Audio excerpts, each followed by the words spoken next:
Now I do try to bring you reviews on new guns and airgun related products as soon as I get them. Sometimes they come in a glut, and sometimes, as in the case of the Glock 17 Gen 5, right when I was away on a well-earned and much needed holiday. So it was about turn, head back home to get my hands on this, the new Gen 5.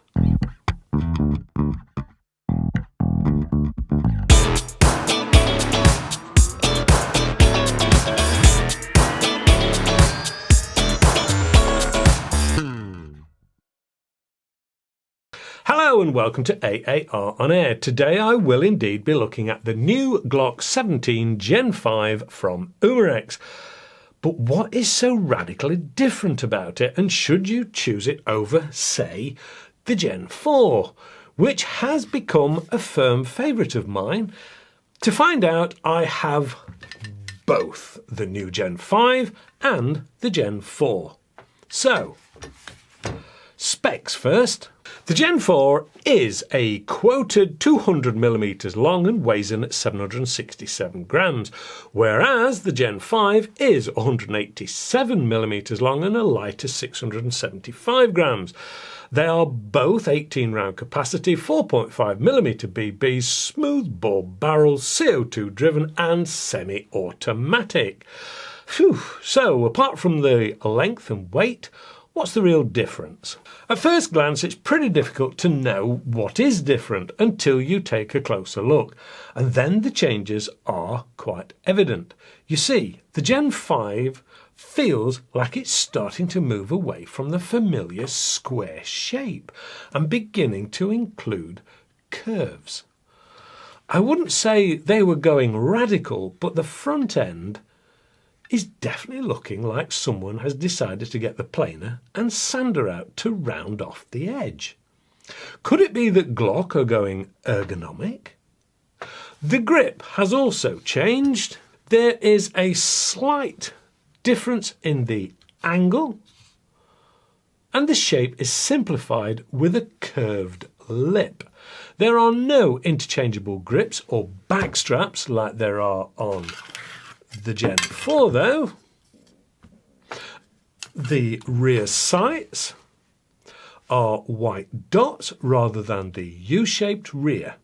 These are replicas and made under license, so Umarex are restricted to what they can do.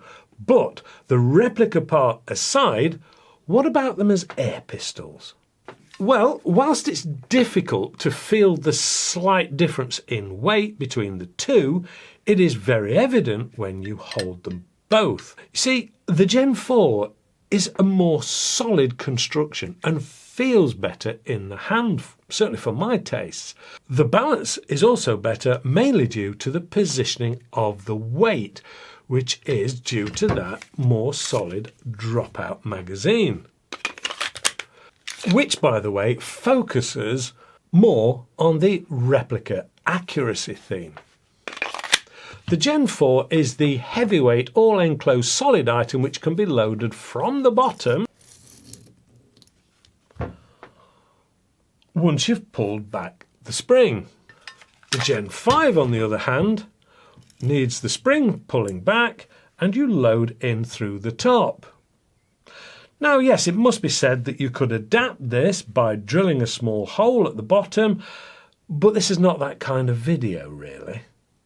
The CO2 on the Gen 5 is loaded by slotting in the 12 gram from the side using the key provided, tightening until you break the seal, and then sliding back the plastic cover. The Gen 4, on the other hand, slides in through the bottom and tightens, again using the supplied hex key, and both are done. The Gen 5 does leave the CO2 on show rather within the magazine, rather than the fully hidden version on the Gen 4. I suppose it should also be pointed out that the dropout mechanism is certainly spring-loaded on the 5, whereas the 4 does require gravity. They are both the by now familiar all black items, with the lower half being plastic or ballistic polymer with the metal top slide. At this point I should highlight the one thing I am not overly fond of about the Gen 5. That is the top slide. You see, the Gen 4 is superbly engineered and has a wonderful feel to it, and it's solid. No spare unrequired movement and no rattles. Well, the same can't be said about the Gen 5.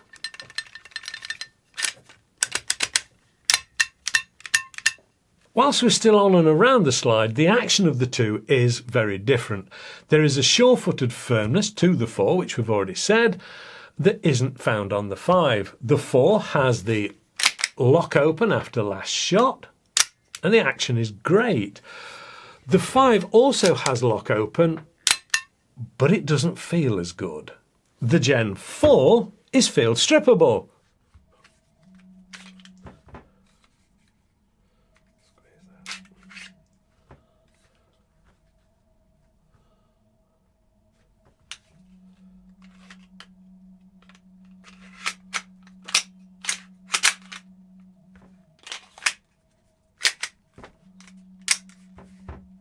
The 5 isn't. You see, the release catch on the 4 is actually functional, whereas it's just for show on the 5.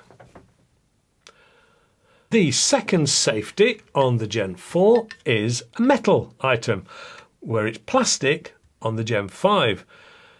Some like this second safety and some don't, but you won't hear me complain about having an extra level of safety on a gun. They are both adorned with Glock embossing and logos, and are both done very tastefully, rather than the bold white lettering you get on some guns that leaves you questioning, how am I going to remove it? One of the key differences of the two is, of course, the price. The Gen 4 being more expensive at around about £170 UK retail, with the Gen 5 retailing at about £160 UK. Trigger. Well, the Gen 4 is a single action, with the slide and blowback action doing the reload work. Not so on the Gen 5. It's classed as dual action, and the slide is pretty much just for show and no real functionality, which leaves the trigger to do all the work, which makes it very notchy and heavy. One of the things that got my attention looking at the boxes was the power figures stated.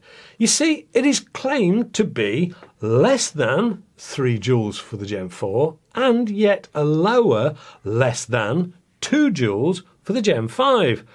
So, time to get the chrono out. And the results were confusing indeed. 3 lots of ammo used, steel BBs, plastic, and finally the Dust Devils.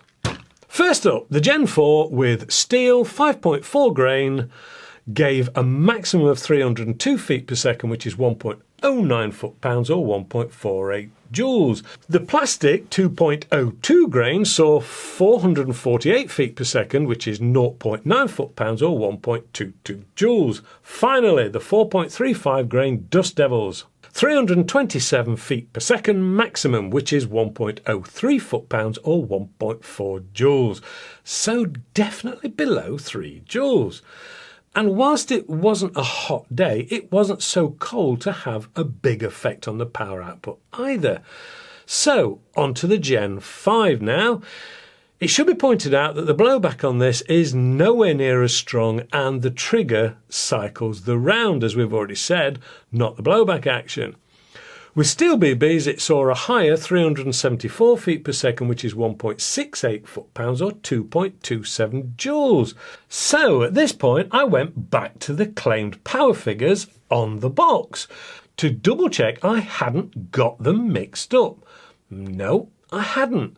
So the Gen 5 is hitting harder than the Gen 4 and harder than the claim. On to the light plastics, which saw a feet per second figure of 527, which is 1.25 foot-pounds or 1.69 joules. Finally, the dust devils, which saw 395 feet per second, 1.51 foot-pounds or 2.04 joules. So from this, we can conclude a couple of things. The Gen 5 is hotter on power than the 4, for reasons we've already discussed. And secondly, the stats on the box should be swapped over, Umarex. Now, I know these are not target or match grade guns, but time to look at the accuracy of the two. Usual 10-metre indoor range. Here goes.